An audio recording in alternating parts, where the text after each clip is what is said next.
श्री शिवाय नमस्तुभ्यम। हम सबको पता है कि पौष मास की अमावस्या तिथि का बहुत ही पावन सा दिन आ गया है।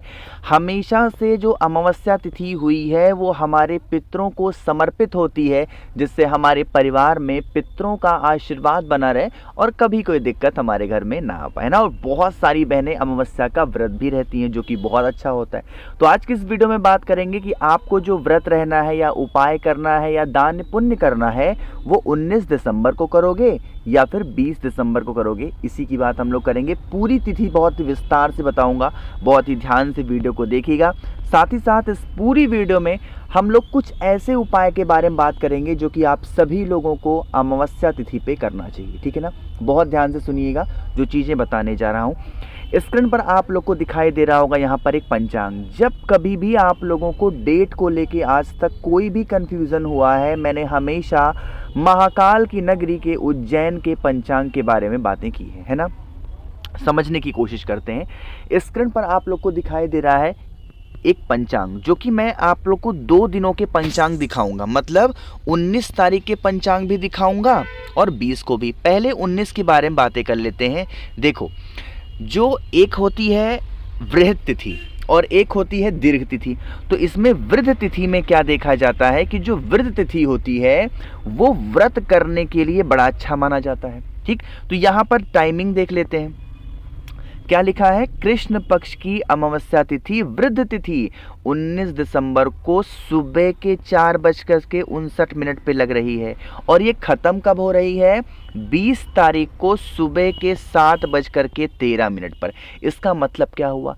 इसका मतलब ये हुआ कि जो असली अमावस्या, जिसको हम लोग बोलते हैं कि व्रत रहने वाली अमावस्या, उपाय करने वाली अमावस्या, है ना, ये जो अमावस्या होगी ये आपकी 19 तारीख को ही मानी जाएगी। ऐसा मैं क्यों कह रहा हूँ? जब कभी भी चंद्रदेव के बारे में बातें होती हैं, हमेशा हम सभी लोगों को वही तिथि नोट करना चाहिए, वही तिथि माननी चाहिए जो तिथि रात में हो। लेकिन यहाँ पर तो दोनों मैच हो रही है। कैसे? उदया तिथि में भी देखो, अरे देखो ना, उदया तिथि में भी तो क्या हो रही है? अमावस्या तिथि 19 को हो रही है। और अगर रात के टाइमिंग की बात करोगे, जब चंद्र देवता उदय हो रहे हैं, उस टाइम पे भी 19 तारीख को ही अमावस्या हो रही है ना। इसका मतलब जो मेनली अमावस्या तिथि होगी वो कब होगी? 19 को होगी। आप कहोगे भैया आपने 20 की क्यों बातें करी हैं? समझो, 20 यहाँ पर जो आपको पंचांग दिखाई दे रहा है, 1 मिनट, वो आपको 20 का 1 मिनट। लेकिन अब वहीं पर अगर हम 20 दिसंबर की बातें करते हैं तो यहाँ पर देखो क्या लिखा हुआ है। कृष्ण पक्ष की अमावस्या तिथि वही जो मैंने बताया था, 19 तारीख को 4:59 पे स्टार्ट हो रही है और ख़त्म कब हो रही है? ये 19 को शुरू हो रही है ना, और ख़त्म कब हो रही है? 20 तारीख को सुबह के 7:13 पर। इसका मतलब जो अमावस्या तिथि मानी गई है वो 7:13 तक 20 तारीख को मानी गई है। अब महत्व क्या है 20 तारीख को अमावस्या तिथि होने का? कि इस दिन दान पुण्य करने का समय होता है, टाइमिंग होती है। ये वाला पोर्शन आप देखो क्या लिखा है। 20 दिसंबर 2025 को पौष मास के कृष्ण पक्ष है, जो कि शनिवार का दिन है, और इस दिन अमावस्या तिथि लगभग सुबह के 7:12 तक है, जिसके बाद प्रतिपदा तिथि शुरू होगी, जिससे यह पितृ तर्पण और दान पुण्य के लिए महत्वपूर्ण दिन होता है, जिसमें चंद्रमा धनु राशि में रहेगा और मूल नक्षत्र का प्रभाव होगा। साथ ही साथ राहु काल का समय सुबह के 9:44 से 11 बजे तक रहेगा, ठीक है ना। तो आप लोगों को ध्यान रखना है क्या कि हम सभी लोगों को 19 तारीख को आराम से व्रत वगैरह रहना है, उपाय वगैरह करना है, और 20 को क्या करना है? दान पुण्य करना है। इसका मतलब अमावस्या तिथि 19 को भी मानी जाएगी और 20 को भी मानी जाएगी। इस चीज़ का विशेष ध्यान दीजिएगा, ठीक है ना। चलिए अब आगे बढ़ते हैं हम लोग कुछ ऐसे उपाय की तरफ जो कि हम सभी को 19 दिसंबर को या 20 दिसंबर को अपने घर पर ज़रूर करना चाहिए। अभी भी मैंने आपको समझाया, जो अमावस्या होती है वो हमारे पितरों को समर्पित होती है, हमारे पितरों के लिए मानी जाती है, ठीक है ना। तो उन्हीं पितरों को खुश करने के लिए अमावस्या तिथि पर काले तिल का लेना अनिवार्य है। कहोगे भैया काले तिल को लेंगे तो फायदा क्या होगा? अगर आपके पितर आपसे खुश हो गए तो फिर आपके घर में कभी बीमारी प्रवेश नहीं करेगी, कभी धन के लिए भटकना नहीं पड़ेगा, कभी किसी के सामने हाथ नहीं फैलाना है, कभी भी आपके घर में लड़ाई झगड़े नहीं होंगे। इतना प्रभाव पड़ता है अगर आपने एक बार अपने पितरों को खुश कर दिया, ठीक है ना। तो थोड़ा सा काला तिल लेना, काला तिल लेने के बाद में आपको थोड़ा सा काला धागा लेना है, ठीक है ना। बहुत ज़्यादा की कोई ज़रूरत नहीं है, क्योंकि काला धागा हम किसी के हाथ में पैर में बांधेंगे नहीं, बस थोड़ा सा काला धागा लीजिएगा, ठीक है ना। क्यों? ये उपाय कोशिश करिएगा शनि अमावस्या पे करना, तो प्रभाव ज़्यादा और जल्दी देखने को मिलेगा, ठीक है ना। इसको लेना, तांबे का पात्र लेना, जल भरना, विशेष दिन है, जल के अंदर गंगा जल डाल देना और लेके पहुंच जाना देवाधिदेव महादेव के शिवलिंग के पास में। यहाँ पर पहुंच करके अब दोबारा से मेरी बातों को विशेष तौर पर ध्यान से सुनिएगा। वो क्या बात है? वो बात ये है कि जब आप भोले बाबा के शिवलिंग के ऊपर, रिपीट कर रहा हूँ, जब आप भोले बाबा के शिवलिंग के ऊपर जल समर्पित करेंगे तो अभी कुछ चढ़ाना नहीं है, पहले पहुँच के ही जल चढ़ाना है। और जल किसके नाम का होगा? काशी विश्वनाथ महादेव। किसके नाम का? काशी विश्वनाथ महादेव के नाम का पहले आपको 1 लोटा जल चढ़ा देना है।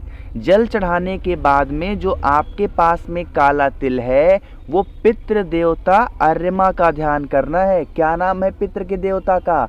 अर्यमा। उन्हीं का स्मरण करके आप काला तिल चढ़ाना। और अभी भी जो मैंने आप लोगों को काला धागा बताया था ना शायद, हाँ, तो काले धागे को यहाँ पर आप लपेट देना माता के हस्तकमल पे, ठीक है ना।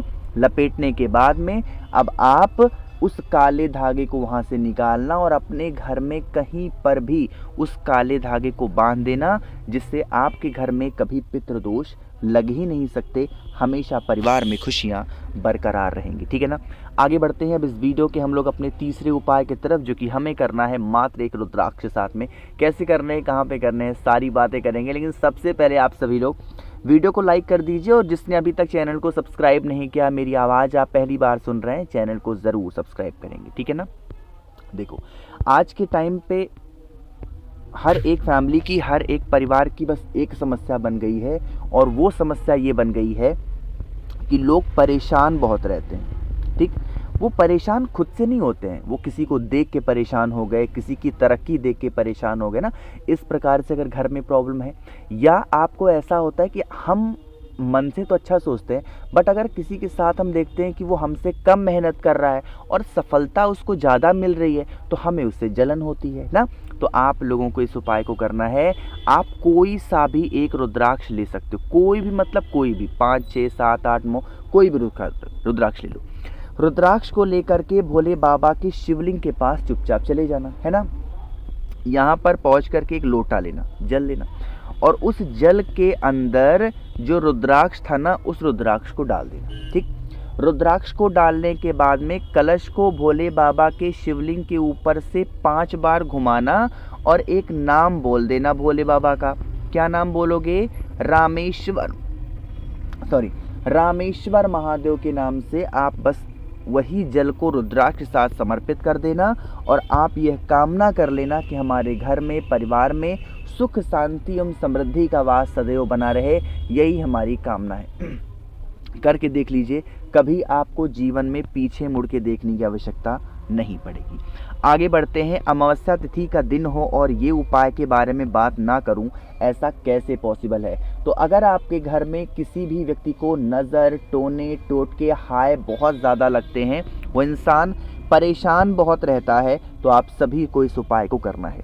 इसके लिए आपको कोई ऐसा नहीं कि मूंग के ही दाने लेने हैं, आप अनाज का कोई भी दाना ले सकते हो। आप 5 ले लो, 7 ले लो, 9 ले लो, 11 ले लो, मतलब कहने का है कोई गिनती नहीं करनी है ना, कोई भी अनाज का दाना लो। आपके घर परिवार का जो भी सदस्य, जो भी व्यक्ति परेशान रहता हो, जिसको नज़र बहुत लगती हो, उसके सर से लेकर के पैर तक 11 बार क्लॉकवाइज डायरेक्शन में घुमाना। इन्हीं जो भी अनाज का दाना आपने लिया उसको घुमाना, और फिर उसे उठा करके चुपचाप किसी पीपल पेड़ के नीचे, किसी वट पेड़ के नीचे अगर आप फेंक करके चले आते हो, यकीन मान लीजिए जीवन में आपको कभी भी इधर उधर नहीं भटकना है, कभी घर में नज़र, टोने, टोटके, हाय नहीं लग सकते। कोशिश की है बहुत ही अच्छा प्यार से बताने की। कोई बातें समझ में ना आई हो नीचे कमेंट सेक्शन में पूछिएगा, पूरी कोशिश करूँगा रिप्लाई करने की। मेरे जितने भाई बहन आवाज़ आज मेरी पहली बार सुन रहे हैं, चैनल को ज़रूर सब्सक्राइब करेंगे। श्री शिवाय, नमस्तुभ्यम।